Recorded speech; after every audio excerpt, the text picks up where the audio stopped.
Hi, third grade. We're getting ready to read The Fastest Woman in the World. If you would like to hear this text another time, you can use your Clever app and click Common Lit and search for the text Fastest Woman in the World. Or you can use the link that I have below and type that into your search bar in a browser.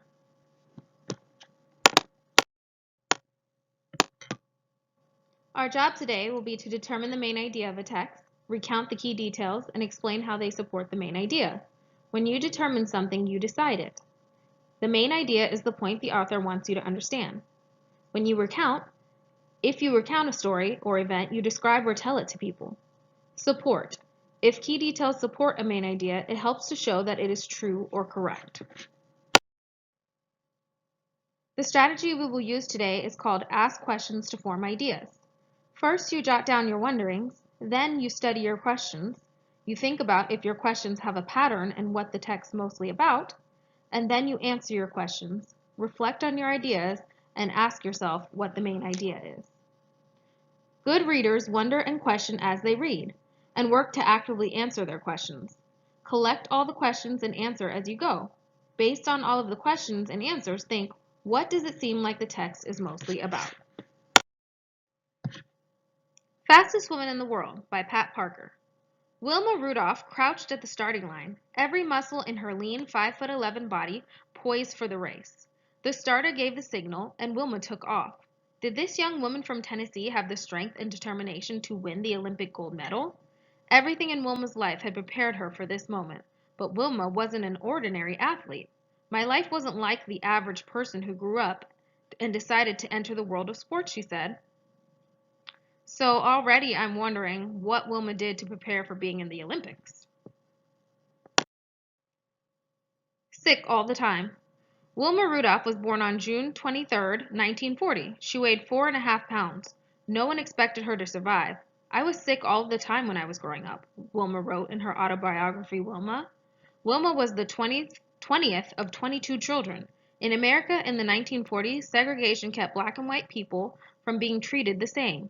Because the Rudolphs were African American, only one doctor in their town would care for Wilma.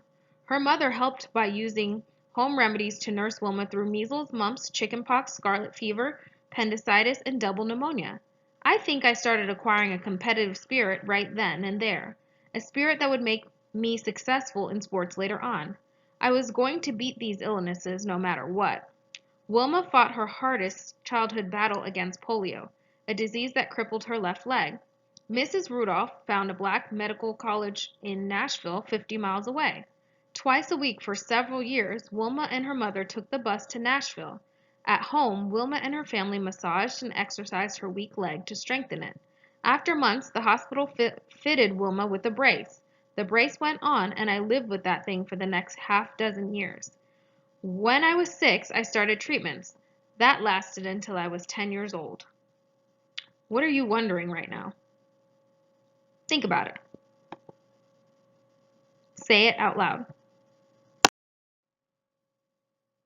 Sending back the brace. I was 9.5 years old when I first took off the brace. I'll never forget it.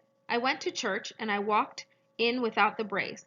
I'd say it was one of the most important moments of my life, Wilma wrote. Although she used the brace on and off for 3 more years, she practiced until she could finally walk without it. When Wilma was 12, her mother wrapped up the brace and sent it back to the hospital. That summer, Wilma went to a local playground and saw kids playing basketball. She fell in love with the game and decided she wanted to play no matter what. So I'm wondering how on earth Wilma becomes the fastest woman in the world when she has had this brace on her leg for so long.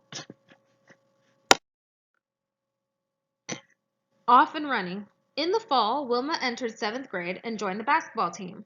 For the next 3 years, she practiced hard. Finally, in 10th grade, Wilma got the chance to be a part of the starting team. She began to set state records for scoring. Ed Temple, the women's track coach at Tennessee State University, saw Wilma play. He invited her to come to Tennessee State during the summers so he could coach her in track. Wilma learned fast. In 1956, at the age of 16, she ran her first Olympic race at the Games in Australia and won a bronze medal in the 4x100 meter relay. What are you wondering right now? Say it out loud. Not about to lose. Wilma's time to shine came 4 years later. At the 1960 Olympics, she won gold medals in the 100-meter dash and the 200-meter dash. She had one event left as the last leg of a 4-woman relay team, all from Tennessee State. As the third woman on the team ran toward her, Wilma reached for the baton and nearly dropped it. Her team was suddenly in third place. Wilma was not about to lose. With a final burst of speed, Wilma ran ahead of the competition, becoming the first African American woman to win 3 gold medals at one Olympics. The little girl who couldn't walk had become the fastest woman in the world.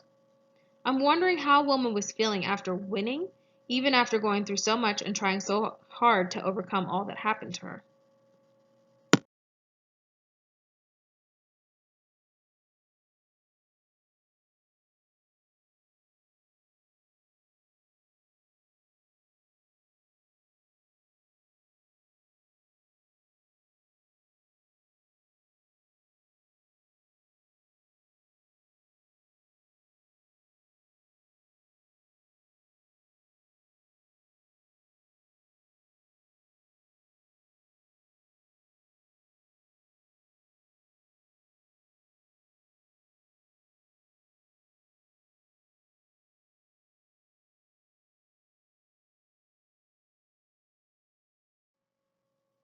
Helping others.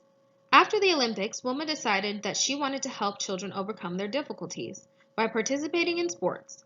Through her teaching and the foundations she established, she helped countless children overcome all kinds of obstacles just as she had.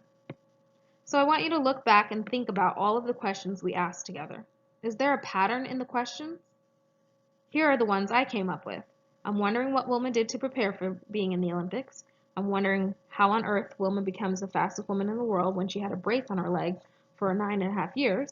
I'm wondering how Wilma was feeling after winning, even after going through so much and trying so hard to overcome all that happened to her. What is the text mostly about based on my questions and your questions that you had? Can you answer the questions that you had or any of the ones that I asked? Think about it now.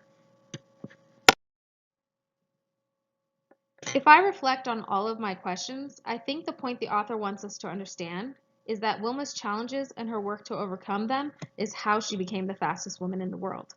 That is the main idea of this text. Time to work on your own. Get out a notebook, or if you're going to type it, you can open up a Word document and begin typing. Here are the 3 questions that I want you to answer. 1. How would you describe Wilma's childhood? 2. How was Wilma able to walk once again? 3. In the context of the text, what obstacles did Wilma Rudolph overcome to become an Olympic gold medalist? How do you think she was able to overcome these obstacles?